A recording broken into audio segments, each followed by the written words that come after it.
Happy Sabbath. 행복한 안식일 아침입니다.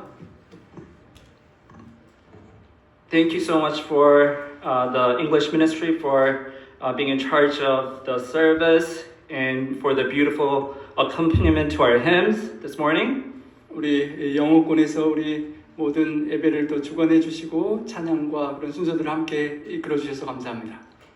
So eco-theology, some might say, is a really foreign word to them. 여러분, 환경신학이라는 말이 어쩌면 여러분에게 되게 생소하게 들리실지 모르겠습니다. But for our purposes, it's simply creation care. 아주 단순하게 말하면 하나님께서 창조하신 피조물들을 이렇게 돌보는 개념입니다. So we are going to read three passages about God's creation. 우리 하나님께서 우리를 창조하신 피조물에 관한 세 가지 성경 구절을 살펴보겠는데요.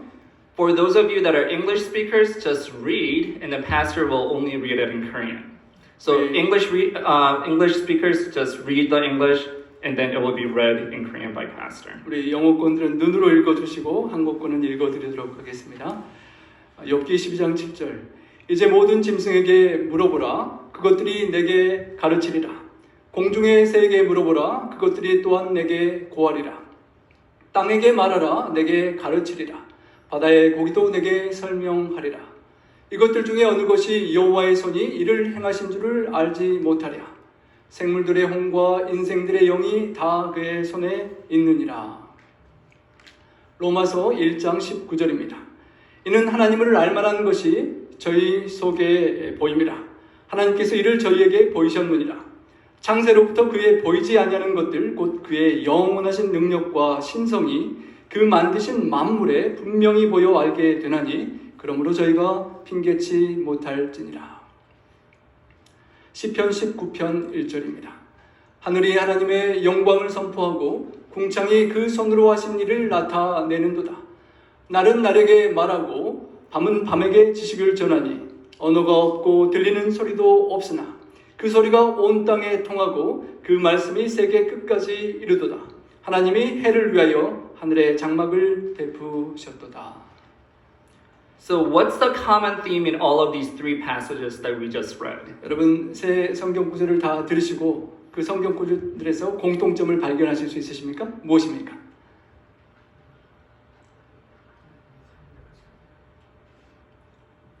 Maybe simply that nature teaches us about God. 그 모든 피조물 천연계들이 우리에게 하나님에 관하여 가르쳐 준다는 것입니다. So Ellen G. White says in Child Guidance, 우리 엘렌 화이트께서 세자녀 지도법에 이렇게 기록하셨습니다. the whole natural world is designed to be an interpreter of the things of God. 온 천연계는 하나님의 사물들에 대한 해석자가 되도록 계획되었다.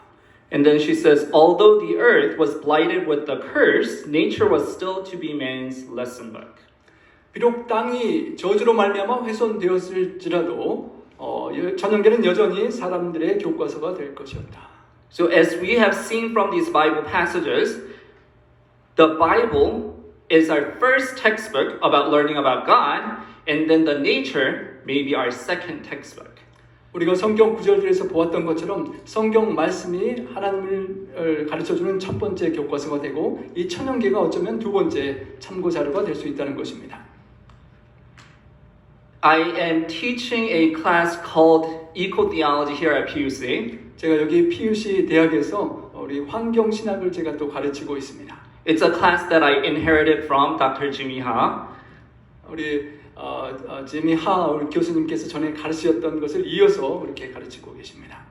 But to the best of my knowledge, this is the first eco-theology class that was ever taught at any Adventist university. 제가 알기로는 우리 온 세계 안에 있는 수많은 재림교회 대학들 중에서 환경신학을 처음으로 가르치는 우리 학교 과정이라고 생각합니다. He truly was a trailblazing pioneer on this topic in Adventism. 특별히 우리 재림교회 안에서 이것을 개척하신 좀 선구자적인 역할을 그렇게 하셨었습니다. Today I want to share with you just a little bit from the chapter I've written in this book called Eco-Theology in the Humanities. 이 화면에 나오는 그 환경신학에 과 인류에 관한 이 책인데 이 책의 한 챕터를 우리 교수님께서 직접 저술을 하셨는데요. And here I'm talking about the relationship between Adventist theology and eco theology. 제가 이 책 안에서 재림 신앙과 우리 환경 신학에 어떤 관계가 있는지를 제가 저술을 했었습니다. So I'm not going to share with you everything, but I'll try to touch on some of the main points. 모든 것을 다 다룰 시간은 없지만 그 중에 중요한 것들을 몇 가지 함께 나누고자 합니다. So the first question I have for you is, which group do you think has been most highly criticized for the ecological crisis that we are in today? 오늘날 우리가 겪고 있는 놀라운 이런 환경적인 위기에 가장 문제를 많이 일으킨 그룹이 있다면 과연 어떤 그룹이라고 생각하십니까? Maybe you think it's the industrialization of this world? 우리 이 세상이 산업화되고 공업이 발달하면서 문제가 됐을까요? And maybe a lot of other things may come to mind, but the answer is 많은 그런 생각들이 있겠지만 그 정답은 it is Christianity. 우리 기독교가 그 원인이 된다는 것입니다. In this article written by Lynn White Jr., 린 화이트 주니어의 기사에 따르면요. he says that Christianity made it possible to exploit nature in a mood of indifference to the feelings of natural objects. 그가 기록하기를 기독교는 자연물에 대한 감정에 무관심한 분위기로 자연을 착취하는 것을 가능하게 하였다라고 기록했습니다. So with him and many others, many agree that Christianity really single-handedly is responsible for the terrible situation we are in environmentally. 이 저자와 여러 신학자들이 기독교의 가르침이야말로 오늘날 우리가 겪는 환경 위기의 근본 원인을 제공했다라고 지적하는 것입니다. So why do you think this is the case?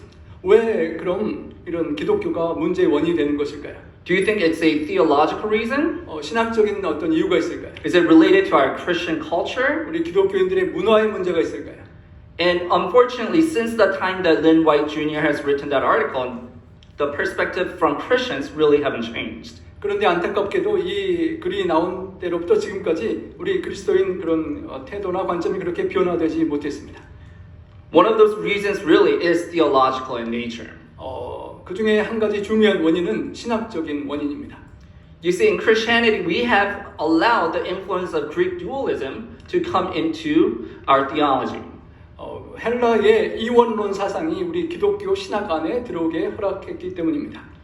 And so according to dualism, the materialistic things are bad and imperfect, whereas the spiritual and ideal things, so things of ideas and so forth, those things are perfect and everlasting. 육체적이고 물질적인 것은 악하고 영적인 것 그리고 만져지지 않는 생각이나 그런 것들은 선하고 영원하다라고 생각했던 것입니다.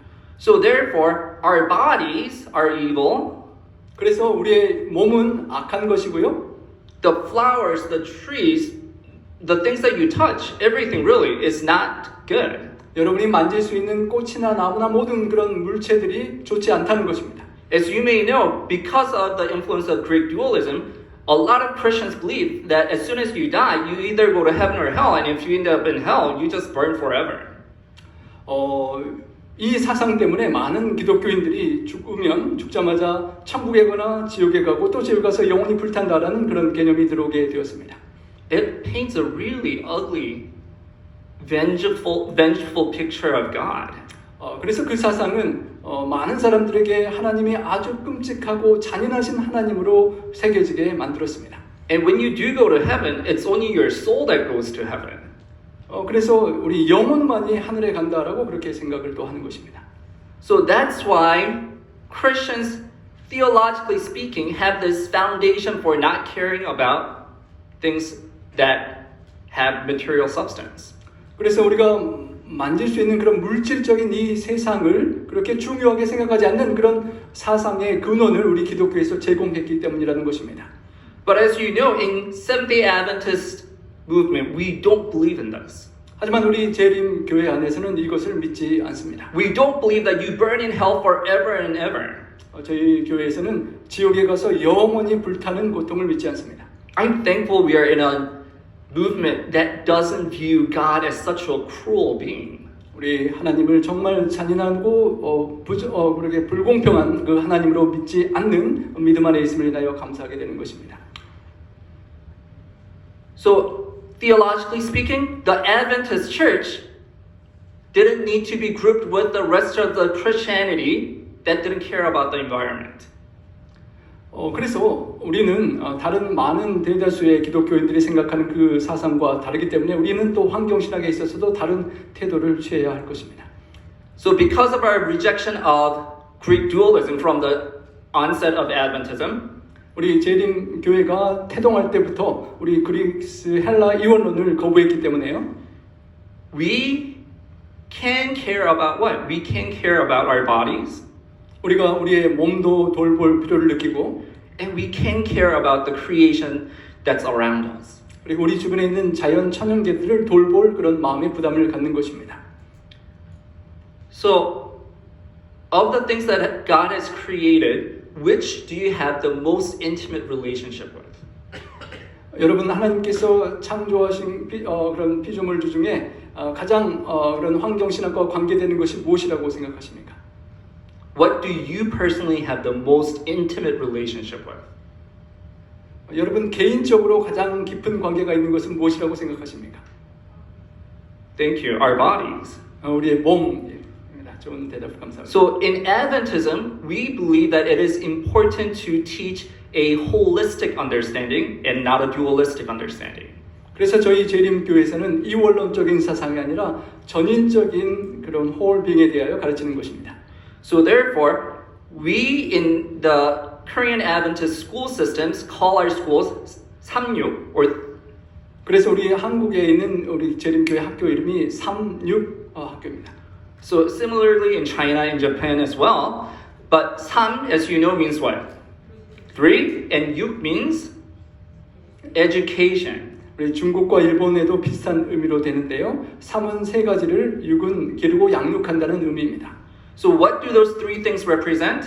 여러분 세 가지가 무엇을 상징하죠? The body, mind, and spirit. 우리의 몸과 마음과 영을 상징하는 것입니다. So you may think, I belong to the Seventh-day Adventist church. It's a weird church. It tells me what to eat and what to drink. But the reason is because we are a church that believes in this holistic health. 여러분 때로는 우리 재림 성도로 살아가면서 왜 우리가 먹고 안 먹고 그런 것까지 신경 써야 하나라고 생각이 드실지 모르겠지만 그런 이유인즉 우리 몸을 주신 하나님의 전인적인 우리 기독교 성경 사상을 우리가 갖고 있기 때문인 것입니다. When you consume alcohol or drugs, does that affect your body? Yes, but then doesn't it also affect your mind and spirit? 우리 술과 마약 등이 우리 건강에 영향을 미칠 뿐만 아니라 우리의 마음과 영혼에 영향을 미치는 것입니다. So what we eat is related not only to our mental state, but it is related to our spirit, even our salvation. 우리가 먹고 살아가는 것이 단순한 것 같지만 그것이 우리의 건강에 영향을 미치고 마음과 영혼과 심지어는 구원에까지 영향을 미칠 수가 있다는 것입니다. And so therefore, in Adventism, we do believe that yes, our diet has an effect in our spiritual understanding, and therefore it is definitely apropos to talk about diet with eco-theology. 그래서 우리가 먹고 살아가는 이 단순한 것이 우리의 건강에 영향을 미칠 뿐만 아니라 환경신학에까지 깊은 관계가 있게 된다는 것입니다. So let's talk about the Adventist church. How do we deal with the food issue? 여러분 우리가 재림 성도로서 먹고 살아가면서 그것을 어떻게 하고 있습니까? So do we have a stance on what to eat and what not to eat? 우리가 어떤 음식은 먹고 또 어떤 것은 좀 구별하고 삼가는 그런 바탕이나 근거가 있습니까? Okay, so many people nodded. So therefore, then where is that based on? 과연 그런 우리 음식에 관한 태도가 성경에 어디에서 근거한 것입니까? Okay, I heard somebody saying Leviticus. 우리 누군가가 레위기서를 말씀하셨고요. So the two places that talk about clean and unclean foods are Leviticus 11 and Deuteronomy 14. 성경에서 정결한 동물과 부정한 것에 대해서 말하는 두 곳은 레위기 11장과 신명기 14장입니다. So, what part of or where does Leviticus 11 belong to in the three types of laws that are there in the Old Testament? 여기 구약에 나오는 세 가지 법 중에 그 레위기서에 나오는 법은 과연 어떤 법에 해당하는 것일까요? So first we have the moral law. 첫 번째 도덕법이 있는데요. That is the Ten Commandments. 우리 10계명을 예로 들 수 있을 것입니다. Do we keep this until today? 여러분 오늘날까지 우리가 10계명을 구별하고 있습니까? Well, that's the very reason why you're sitting here on a Sabbath day, right? 바로 그것 때문에 오늘 우리가 안식일에 성전에서 예배를 드리고 있는 것입니다. What about the judicial law? 우리 시민법에 관한은 어떻습니까? Do we keep the judicial laws to this day? 여러분 오늘까지 우리가 시민법을 지키고 있나요? No, we don't, right? 그렇지 않죠. Because the Jewish people were trying to get Jesus in trouble by trying to make Jesus keep the judicial law from Moses during Jesus' time, and he would have gotten into trouble with the Roman law if he tried to do that. 만약에 그때까지 그게 지켜졌다면 유대인들이 예수님에게 공격하는 그 당시 유대 법이 로마 통치 상태에도 영향을 미쳤을 것입니다. So therefore, we no longer keep the judicial law. Even in the time of Jesus, judicial law wasn't being kept. 이미 예수님께서 살아계실 당시에도 그 당시 유대 법은 지켜지고 있지 않았던 것입니다. So what about the ceremonial law? 그러면 여러분 의식법은 어떻습니까? Do we keep this to this day? 오늘날까지 우리가 의식법을 따르고 있습니까? Do we still offer animal sacrifices at the temple? 우리가 죄지었다고 성전에 가서 양을 잡아 제사 드리지 않으시죠? So therefore, Leviticus 11, of these three types of laws, where does it belong? 그렇게 생각한다면 레위기 11장의 규례는 어디에 속하는 법일까요? Is it part of the moral law? 우리 도덕법입니까? I don't think Ten Commandments ever says thou shalt not eat pig. 우리 10계명에서 돼지고기를 먹지 말아라라는 계명은 없습니다.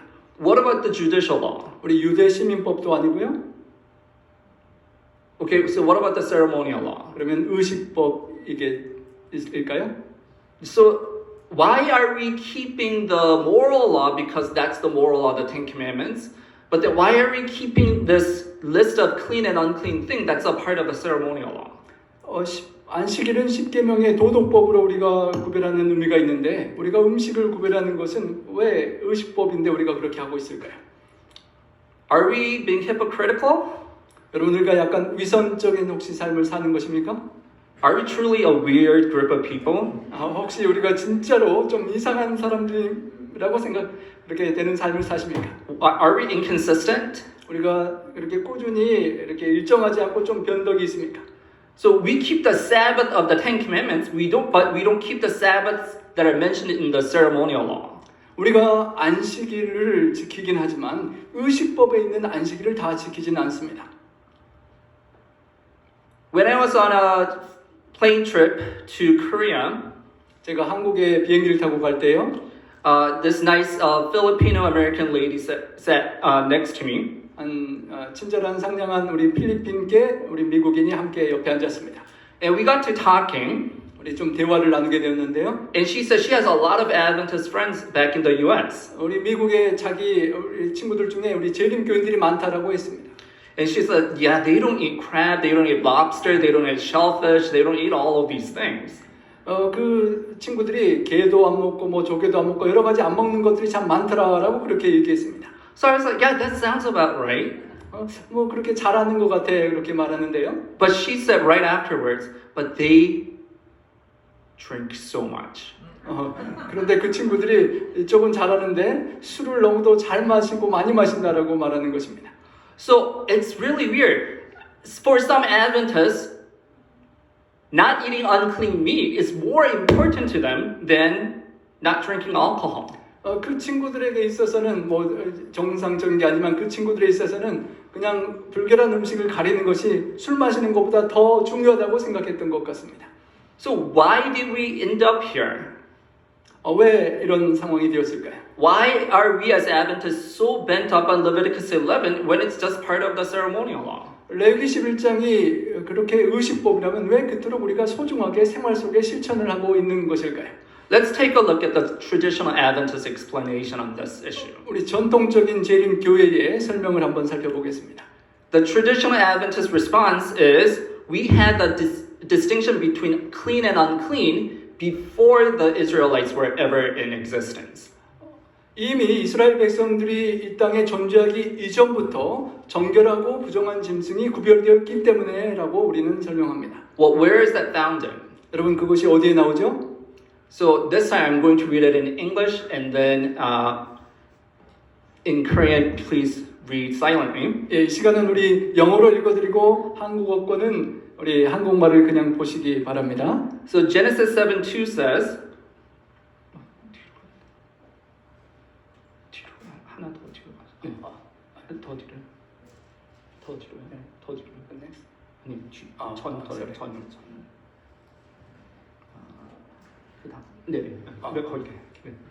Okay, so Genesis 7:2 says, take with you 7 pairs of all unclean animals, the male and his mate, and a pair of the animals that are not clean, the male and his mate.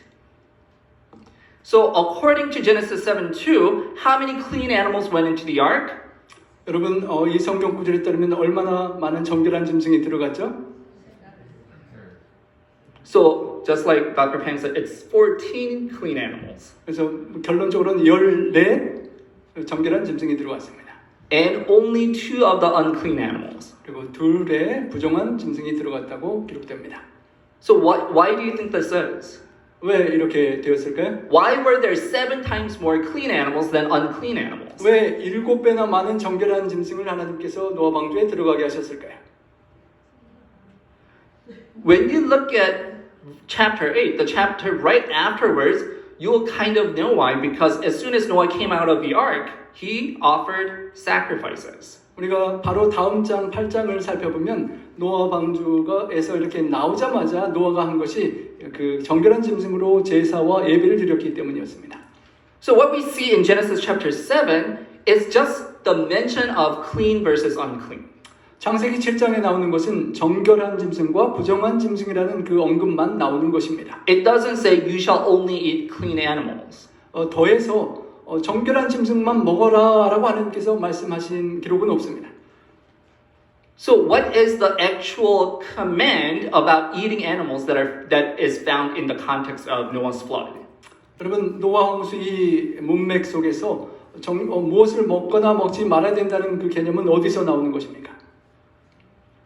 So let's look at Genesis chapter 9, and this time the English speakers please read silently, and Pastor will read it in Korean. 우리 영어권은 읽어주시고 우리 한국권 성경 구절을 읽어드리겠습니다.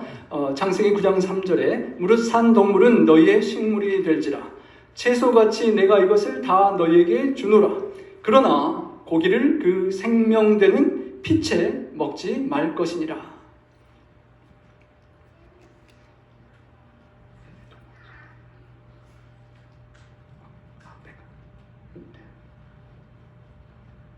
So, what is the actual command about eating animals that is mentioned here in the context of Noah's flood? 이 노아 홍수의 문맥상에서 정확히 성경 구절에 쓰여진 그 식이요법에 관한 먹는 것에 관한 명령은 무엇입니까? Is it about clean or unclean animal distinction? 여러분 정결한 짐승과 부정한 짐승을 구별하라고 기록되었습니까? The explicit command is to not eat blood. 우리 분명한 확실하게 표현되는 것은 피채 먹지 말라라는 명령입니다.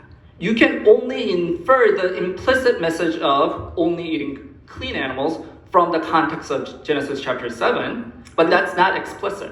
창세기 7장에 정황적으로 깊은 의미상 정결한 음식을 먹으라는 것은 우리가 이해할 수 있지만 분명히 표현된 것은 생명되는 피채 먹지 말라는 것입니다. So if we as Adventists are going to use the flood of Noah as an excuse for keeping the clean and unclean animal distinction, shouldn't we keep the actual explicit command more carefully than just the distinction which is only implicit? 여러분 만약 우리가 정결한 음식과 부정한 음식을 구별하는 것을 이 성경 본문의 근거에서 따르려고 노력한다면 더 구체적으로 하나님께서 표현해 두신 생명되는 피채 먹지 말 것이라는 그 말씀은 더 중요하게 마음에 신경을 써야 할 것입니다. Seriously, as a church, we have completely missed the mark on this.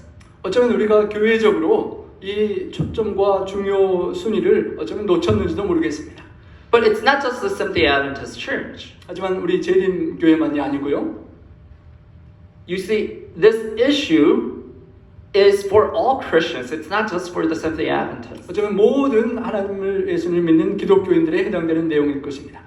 Okay, let's go to the next slide. Okay, so thank you, Pastor, for putting this picture on there. So what's the difference between this rare steak and the well-done steak way at the bottom? 여러분 스테이크에서 레어 메뉴하고 웰던하고 과연 무슨 차이가 있습니까? What's the difference? 뭐가 다릅니까? The rare one tastes better. The rare tastes better. I'll take your word for it. I've never eaten steak, so I don't know. Okay.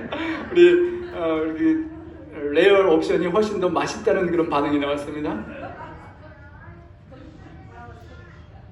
Well done is cooked more. Okay, that's true. 웰던 메뉴는 더 잘 익힌 고기죠. A lot of Adventists misunderstand this. They think that as long as they don't eat rare steak, and if they eat well done steak, they're not eating blood.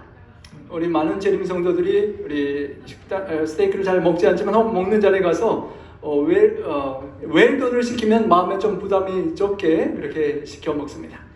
No, you're just eating. The difference is you're eating less cooked blood versus more cooked blood.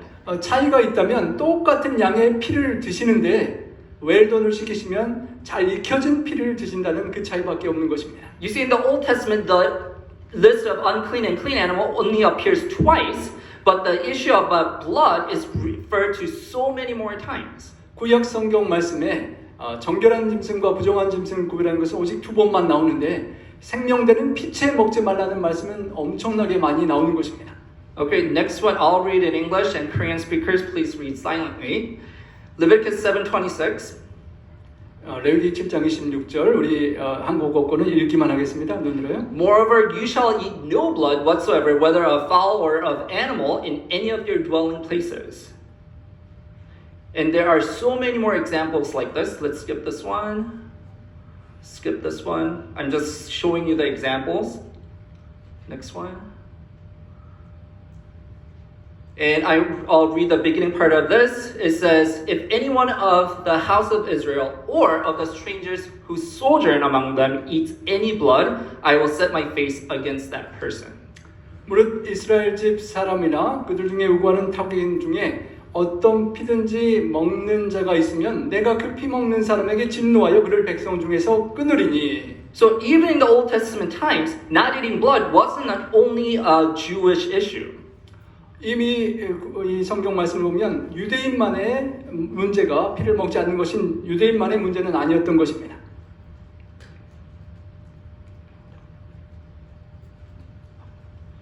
So here in Ezekiel, what we are seeing is that one of the reasons why Jerusalem and its inhabitants were destroyed was because, this is not the only reason obviously, but one of the reasons why they were destroyed was because they were eating flesh or meat with blood in it. 에스겔 33장에 보면 예루살렘의 멸망의 이유가 여러 가지가 있지만 그 중에 하나가 피채 생명되는 피채 짐승을 먹었다는 원인도 기록됩니다. You see, the clean and unclean animal distinction only happens in the Old Testament. 정결하고 부정한 음식에 관한 내용은 구약에만 나옵니다.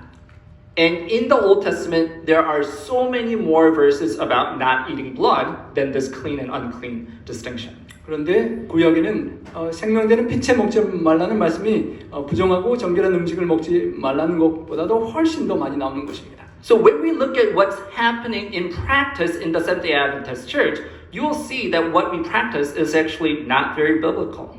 우리가 어쩌면 생활에서 중요시하고 실천하는 그것에 성경 말씀을 비춰보면 아주 성경적이지 못하다고 할 수 있는 그런 부분인 것입니다. Okay, so I want to give you a little bit of background before we go to Acts chapter 15. 우리 사도행전 15장 신약의 말씀을 보기 전에 조금 더 자세히 설명을 드리기를 원하는데요. Acts 15 was set in place because we had Gentiles converting to Christianity. 우리 이방 사람들이 기독교로 개종하고 들어오면서 사도행전 15장 환경이 펼쳐집니다. And one of the big obstacles, especially for males to convert to Christianity, was the practice of circumcision. 그 당시에 많은 이방인들이 기독교인이 되는 문제에 있어서 중요했던 한 가지 이슈가 할례를 받는 내용이었습니다. You may have not realized, but Christianity is a Jewish religion. 여러분 우리가 잘 그렇게 생각하지 않을지 모르지만 어쩌면 우리 기독교의 근간의 뿌리는 유대교에 또 있는 것입니다. So therefore, people that were converting from paganism into Christianity, they were thinking, oh, I'm converting to a Jewish religion, so circumcision seemed natural.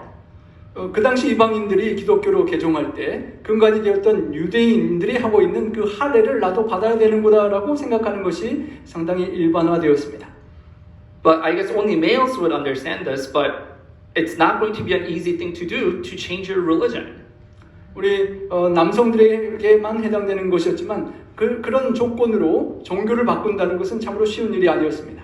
So Jerusalem Council is what's found in Acts chapter 15. 그래서 사도행전 15장의 예루살렘 회의에서 그것을 의논하는 것입니다. And they said, okay, we are not going to ask people to get circumcised. 그래서 이방인 개종인 하는 사람들에게 할례를 요구하지 않기로 했습니다. We are going to emphasize the following. 그리고 그 다음의 내용을 요청하기로 했던 것입니다.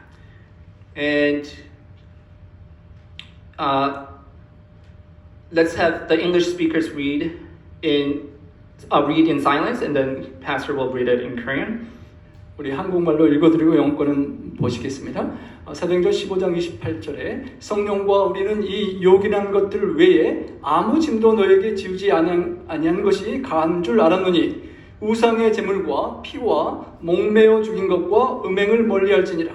이에 스스로 삼가면 잘 되리라. 평안함을 원하노라 하였더라. So I want to ask you, as a Christian, what's more important to you? Something that is only found in the Old Testament or something that is found in both the Old and the New Testament? 여러분 기독교인으로서 구약에만 나오는 말씀과 구약과 신약에 동시에 나오는 말씀이 있다면 무엇이 더 중요하시겠습니까? As Christians, obviously something that's in both Old and New Testament. 우리 그리스도인들에게는 양쪽 다 나오는 말씀이 더 중요하게 느껴져야 할 것입니다. Is any one of us here a Jew? 여러분 혹시 이 자리에 뭐 유대인 배경을 갖고 계신 분은 안 계시죠? Okay, so I surely am not. 저는 분명히 아니고요. So therefore, when we are talking about this issue, what's found in Acts 15 applies to Gentile Christians.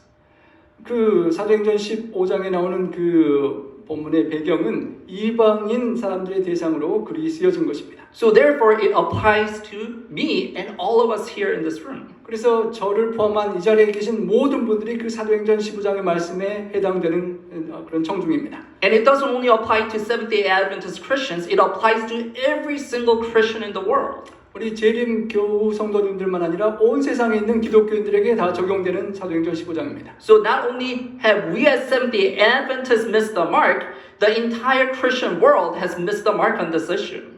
그래서 어쩌면 우리 재림 성도뿐만 아니라 모든 기독교인들이 이 성경의 메시지를 놓치고 있지 않나 생각이 되는 것입니다. So let's talk about what it actually means to eat meat that doesn't have blood. 그러면 과연 피채 생명되는 피채 먹지 말라는 말이 무엇일까라고 한번 생각해 보기를 원합니다. So those that actually eat meat that doesn't have blood are Jews. 진짜로 생명되는 피채 먹지 않는 사람들이 이 땅에 있다면 유대인들입니다.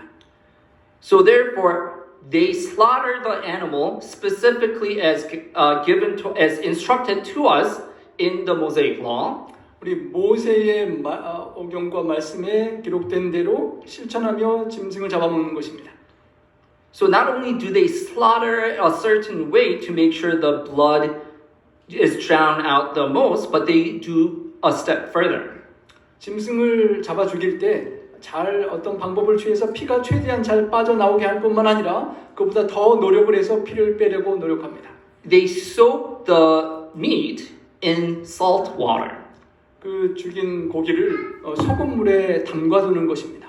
We have so many scientists here, so I'm sure you can explain this way better than I can. But sodium chloride, salt, does something to the meat that's in the salt water. 이 자리에 과학을 공부하신 분들이 많아서 잘 설명하실 수 있을 텐데요. 그 소금물에 담궈두면 많은 변화를 일으키게 됩니다. Sodium chloride basically dehydrates the protein structures in the meat. 그 소금이 고기 안에 들어있는 수분을 다 빨아내게 되는 것입니다. And therefore, every last drop of blood is literally drowned out. 그래서 마지막 남은 피 한 방울까지 그 소금물로 다 빠져나오게 되는 것입니다. So when you taste kosher meat, it tastes really different from Korean barbecue. 여러분 유명한 우리 한국 바베큐와 이 코셔 적법한 유대인의 정결 음식 고기와는 정말 맛이 다릅니다. First of all, kosher meat by itself has no taste. 그 정결 그 고기는 입맛이 아무것도 없는 그런 고기입니다. So they have to add a lot of different spices to give taste to the meat. 그래서 좀 맛있게 먹으려면 여러 가지 조미료와 향 그런 양념을 넣어야만 됩니다. So let me tell you a story about my cousin. He went to UCLA at one point and he had an Orthodox Jew friend. 제 사촌이 UCLA를 다녔는데 그에게 유대 정통주의 친구가 한 명 있었습니다. And he would only bring his sack lunch to school. He would never eat at the cafeteria. 그 유대 친구는 절대 카피테리아에서 음식을 주문하지 않고 항상 싸가지고 와서 음식을 먹었습니다. So one day, my cousin got to taste some of the pieces of the kosher meat that this friend of his brought. 그 유대인 친구가 가져온 그 코셔 고기를 한번 먹어보고 싶어서 입맛을 한번 맛보아봤다고 합니다.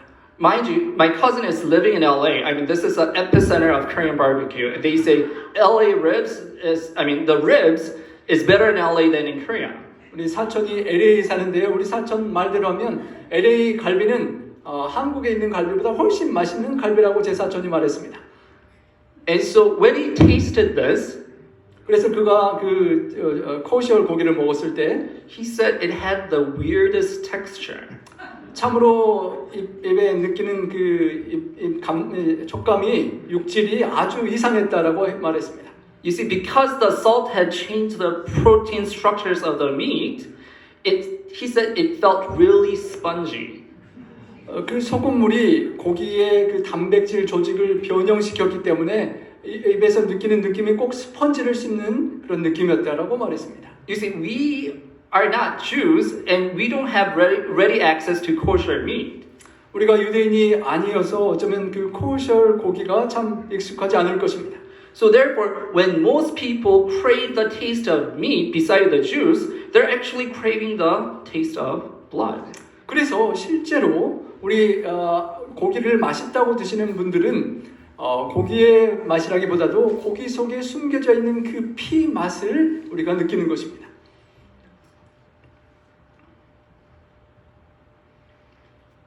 So the easiest way for us non-Jews to not eat blood really simply is to not eat meat.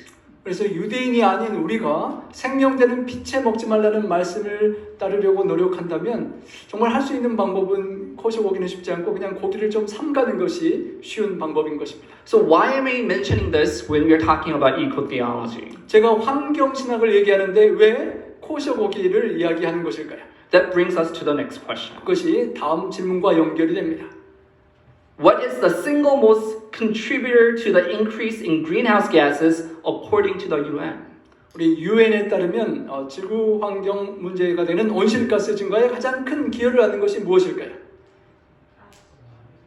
It's livestock industry. 우리 육축 산업이라는 것입니다. How much water do you think is used to make one burger? 여러분은 버거 하나를 만드는데 물이 얼마나 소요될까요? A quarter pounder burger, let's say. 4분의 1파운드 버거를 만드는데 필요한 고기를 준비하는데 It takes 1,695 liters or 448 gallons. 1695리터의 물과 448갤런을 소비한 고기가 그 버거를 만드는데 사용된다는 것입니다. According to the UN Environmental Program, every time you are eating a bite of hamburger, you are creating more greenhouse gases in this world. 유엔 환경청에서 말하는 거에 따르면 우리가 햄버거를 한 입 드실 때마다 유해한 온실가스가 이 땅에 증가한다는 것입니다. So, according to the same institution, the most pressing issue in the environmental concerns is meat. 그래서 환경신학에서 세계에서 가장 시급한 문제를 따져본다면 육류를 섭취하는 문제가 될 수 있다는 것입니다. According to one of their articles, the greenhouse gas footprint of animal agriculture rivals that of every car, truck, bus, ship, airplane, and rocket ship combined. 축산업으로 인한 온실가스의 발자국은 모든 자동차와 버스, 트럭, 선박, 비행기, 로켓선을 합친 것만큼 되는 그런 양이라고 하는 것입니다. So in fact, in Germany, there was a barn house with 90 cows in it, and more and more methane gas built up, and there was some friction in one of the machines inside the barn, and the barn basically blew up. It almost like blew the roof off. 독일의 한 마을에서 90마리 소들이 모여있는 헛간이 있었는데 거기서 서로부터 나오는 메탄 가스가 점점점 쌓이다가 어떤 기계에서 나오는 정전기가 발동을 해서 헛간이 폭발을 일으키는 그런 상황이 놀랍게 발생했다고 합니다. So cows are believed to emit up to 500 liters or about 145 gallons of methane each day. 소가 매일 그렇게 배출하는 메탄 가스가 약 500리터나 된다고 믿어집니다. According to the U.S. Environmental Protection Agency, livestock accounts for 37% of all U.S. methane emissions. 미국 환경보호국에 따르면 우리가 가축을 기르는 그 상황 때문에 배출되는 메탄의 양이 전체의 37%나 차지한다는 것입니다. That's the largest of all the different industries. 모든 산업 분야에서 가장 많은 분야를 차지하는 것입니다. And some 80% of that 37% comes from cows. 그리고 그 중에 80여 프로가 소로부터 나온다는 것입니다. You see, cows or beef industry has a lot of recalls. 우리 소고기 리콜 사태가 많이 벌어지는 것을 보지요. So this is very recent, from January 2022. 올해 1월 6일에요. So there was this horrible recall because of E. coli contamination. 우리 소고기에 대장균이 발견돼서 많은 제품을 리콜하는 사건이 있었습니다. So why do you think there's so much E. coli recalls with the beef industry? 왜 이렇게 소고기에 그 대장균 문제가 많이 발생하는 것일까요? What should cows be eating? 여러분 소가 무엇을 먹고 살아야 합니까? What should be their main food? 소의 음식은 무엇이죠? It's supposed to be grass, right? 풀을 먹고 사는 게 소죠. But nowadays, they mostly eat what? 그런데 요새는 소가 무엇을 먹습니까? They eat mostly corn. 우리 특별히 키워진 옥수수를 먹고 살아갑니다. So when cows which are supposed to eat grass, eat corn, what happens is there is an increase in E. coli. 그래서 소가 원래 먹어야 될 풀 대신 옥수수를 많이 먹으면서 소에게 대장균 함유량이 많아지게 된다는 것입니다. So because cows are standing ankle deep in their manure and 400 cows are being slaughtered per hour, it's impossible to keep up the sanitary standards. 소들이 그렇게 이렇게 갇혀서 키워질 때 자신들의 배설물 위에 발목 깊숙이 그렇게 하루 종일 서 있고 또 1시간당 400마리씩 도축을 하기 때문에 위생 기준을 유지하는 것이 도저히 불가능하다는 것입니다.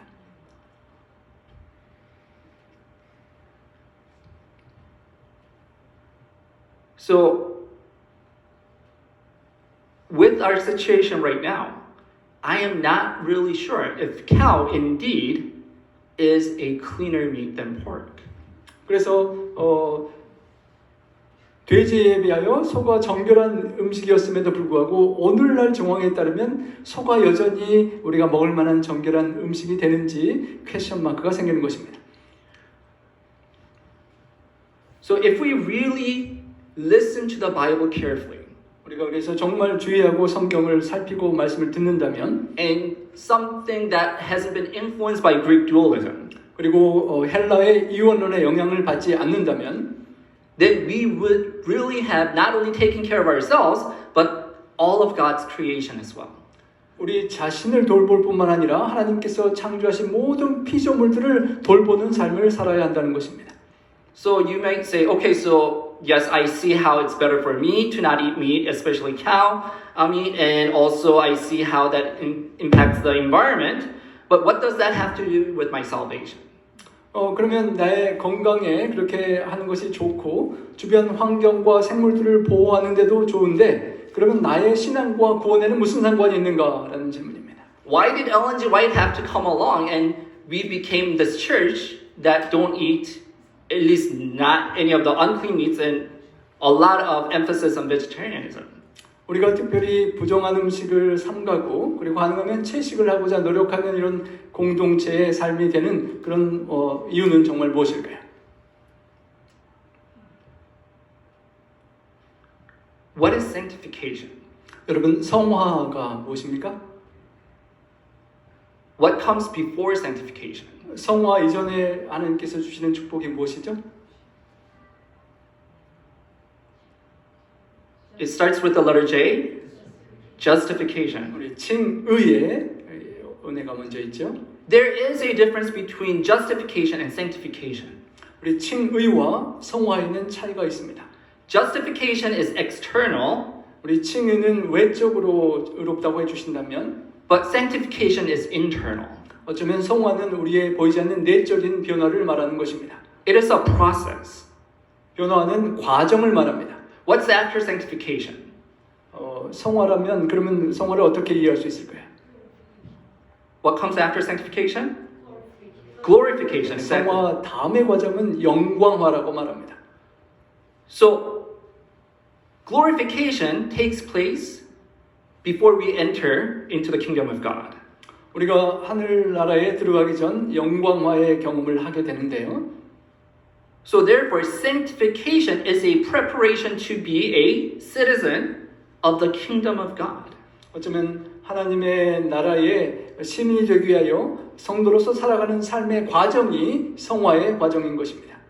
You see, in heaven will there be death? 여러분 하늘나라에 가면 더 이상 죽음은 없을 것입니다. So in order to eat meat, what needs to occur? 여러분 고기 맛을 즐기려면 무슨 일이 발생해야 합니까? If you really enjoy meat, 우리가 고기가 heaven is not going to be a fun place for you, gastronomically speaking. 여러분 실제적으로 생각해 볼 때 우리가 이 땅에서 고기 맛을 참 즐기고 살아간다면 천국에 가서 먹는 것 고기 맛을 못 보기 때문에 좀 행복하지 않을 수 있을 것입니다. You see, sanctification is preparation to go into the kingdom of heaven. 성화는 우리가 하늘을 바라보며 사모하며 준비하는 그런 과정의 삶인 것입니다. See, I'm not here so that I can condemn anyone here. 여러분 혹시 육식을 하신다고 뭐 정죄하는 것은 절대 아닙니다. I'm only here because this is something that's found in the Bible, and we, not just as Adventists, but all of the Christian world has really not paid attention to something that's actually more important in the Bible. 성경에 분명하게 하나님께서 구약과 신약에 언급하고 말씀하신 것을 우리 재림교회뿐만 아니라 모든 기독교인들이 성경 말씀을 믿으면서 주의를 놓치는 그런 부분이라고 믿기 때문에 제가 말씀드리는 것입니다. You see, we don't have to blame Ellen G. White for vegetarianism in the Adventist Church. 우리가 재림교회 안에 채식 생활과 건강한 삶을 사는 것을 그 엘렌 화이트에게 그런 원인을 두진 않습니다. You see, if we had studied the Bible for ourselves more carefully, we would have found that out for ourselves in the first place. 어쩌면 성경 자체를 더욱 깊숙이 연구하고 묵상한다면 성경 자체만으로도 그 결과를 우리가 도출할 수 있는 것입니다. So we are a church. 우리가 교회 공동체인데요. And what is a church? 교회는 무엇입니까? A church is a group of people being saved together. 교회는 교회 공동체는 세상으로부터 구원받아 모인 그런 공동체를 교회라고 합니다. We are in the process of sanctification together. 우리 모두가 다 함께 이 성화의 과정을 함께 걸어가고 있는 것입니다. So my imploration to all of you is that we prepare together better for the kingdom of heaven. 그래서 우리 모두가 다 함께 하늘나라를 준비하며 하루하루를 함께 살아가기를 원하는 것입니다. It is a message about love. 그것이 하나님의 사랑에 반응하는 우리의 반응인 것입니다. It's not about putting others down. 우리 어떤 사람의 잘못하는 것을 그렇게 정죄하는 것이 아니고 It's not about saying I'm better than other people. 나는 이렇게 먹고 살기 때문에 다른 사람보다 내가 낫다는 것이 절대 아니고요. It's truly about recognizing the love of God and reflecting that better in my personal life. 하나님께서 우리를 사랑하셔서 주신 말씀을 우리가 따라가고 삶 속에 반영하고 실천하는 하나님과 우리 피조물의 사랑의 그런 반응의 관계인 것입니다. I want you to carefully think for yourself in whatever decision you make, how does this prepare me better for the kingdom of heaven? 여러분이 어떤 선택을 하시고 먹고 마시고 사시든지 간에 나의 그 선택이 정말 하늘의 영원한 삶을 위하여 과연 어떤 선택이 되는지를 잘 돌이켜보고 고찰하는 시간을 갖기를 원합니다. When I first came to the Napa Korean Church, 제가 우리 나파 교회에 처음 왔을 때요. when I recognized that this was probably the most peaceful, loving church I've ever seen amongst Korean American churches.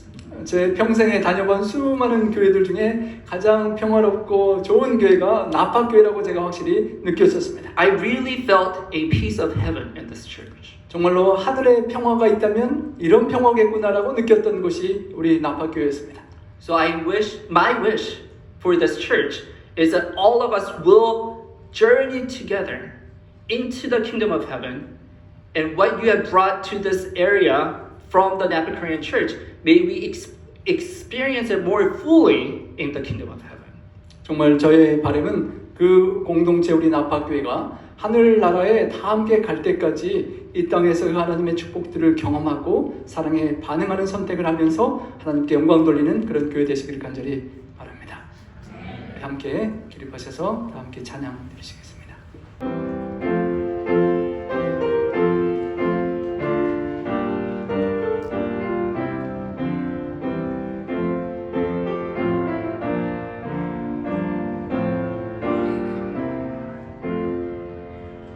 온 세상 만물아 주께 감사하라 창조주 하나님 다 찬양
Dear loving Heavenly Father, 사랑의 아버지 하나님, we thank you for your expression of love to us through creation.